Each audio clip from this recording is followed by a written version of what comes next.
Entretenir un lien régulier et permanent avec votre direction est une étape clé d'un collectif. C'est un enjeu de légitimité et de reconnaissance qui permet en outre d'embarquer celles et ceux qui prennent les décisions stratégiques dans votre organisation. Quelques chiffres.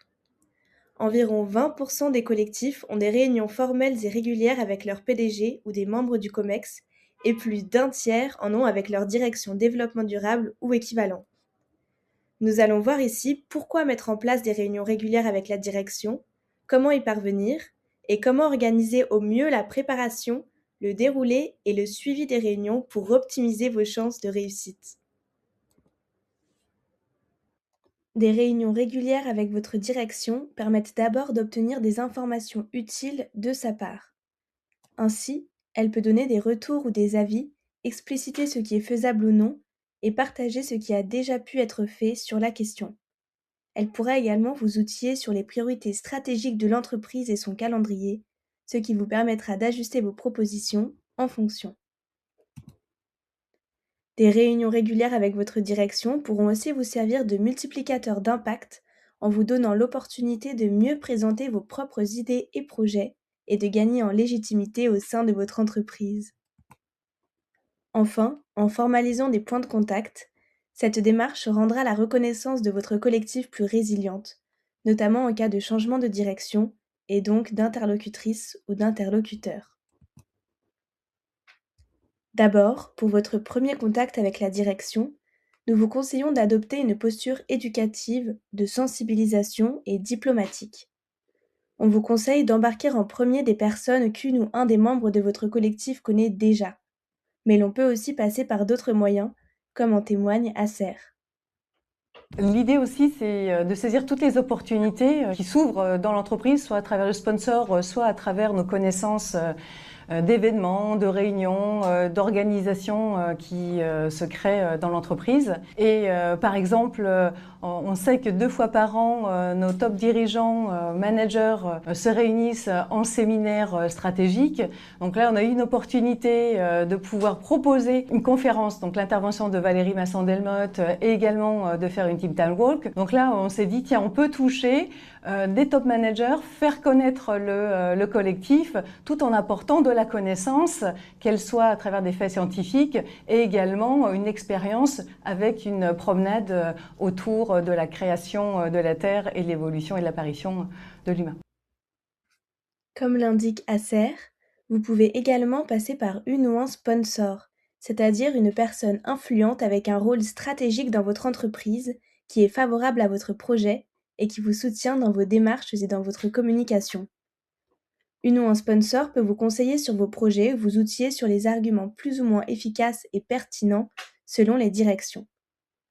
Elle ou il vous ouvre enfin des portes en vous mettant en lien avec des directions, tout en agissant comme un gage de légitimité et de confiance auprès d'elles. C'est pourquoi la grande majorité de nos collectifs, 95%, ont un sponsor, les 2 tiers de manière officielle. Une fois votre interlocutrice ou interlocuteur identifié, il est judicieux d'attendre le bon moment pour s'adresser à elle ou lui. Ciblez un moment où vous avez déjà prouvé votre valeur. Pour ce faire, il est bon de présenter des compétences et une expertise avec des arguments clairs et des propositions concrètes. Avoir mené au préalable des projets visibles avec un impact tangible sur l'entreprise est un atout que vous pourrez valoriser auprès de la direction. Vous pouvez enfin vous benchmarker avec d'autres collectifs pour mieux convaincre la direction de votre entreprise. Nous sommes régulièrement contactés par des collectifs pour cela, et nous estimons que cela aide à asseoir vos arguments, à minima pour convaincre la direction que ce que vous proposez a déjà été fait ailleurs. Cet argument d'autorité a déjà fait ses preuves. Vous avez réussi à instaurer des réunions régulières avec la direction? Bravo! Maintenant, il s'agit de préparer ces séances pour vous assurer du bon déroulé de la réunion et pour optimiser vos chances de réussite. La tactique du collectif du BCG est de se réunir environ 2 semaines avant une réunion avec la direction pour s'accorder sur l'agenda, en se posant des questions clés.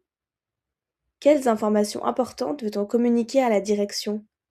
Que veut-on leur demander? Et que priorise-t-on?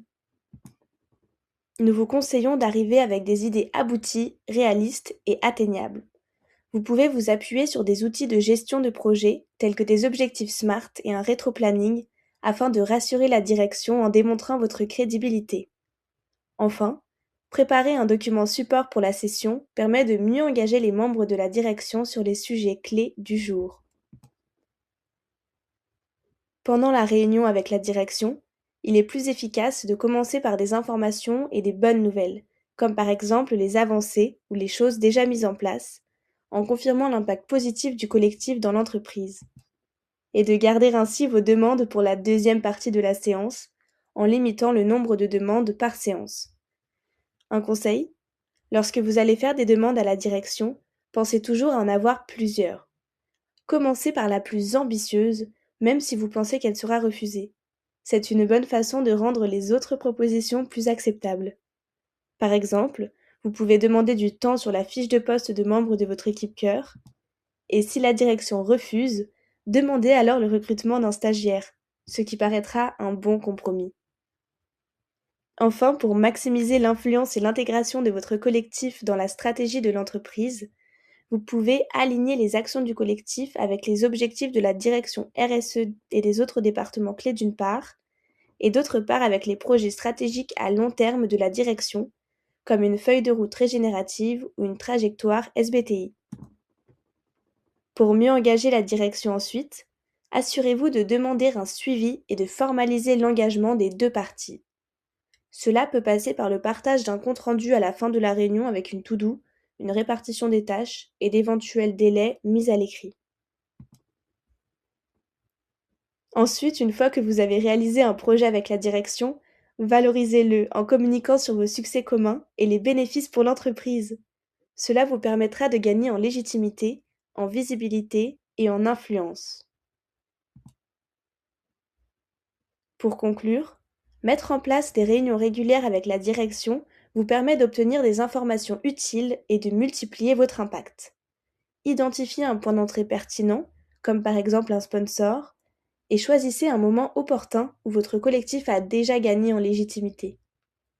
Pendant les échanges avec votre direction, proposez des actions crédibles avec des arguments forts et des moyens concrets, si possible en vous impliquant dans des processus stratégiques. Assurez-vous enfin du suivi des actions, et il ne vous restera plus qu'à communiquer vos succès. Pour aller plus loin, on vous recommande ces ressources accessibles gratuitement sur notre site internet. La fiche de l'Atlas des actions Échanges réguliers avec la direction et les épisodes suivants du Passeport collectif, l'épisode 6, Obtenir le soutien de la direction, l'épisode 18, Convaincre les membres des organes décideurs, et l'épisode 20, Établir des échanges pérennes avec la direction.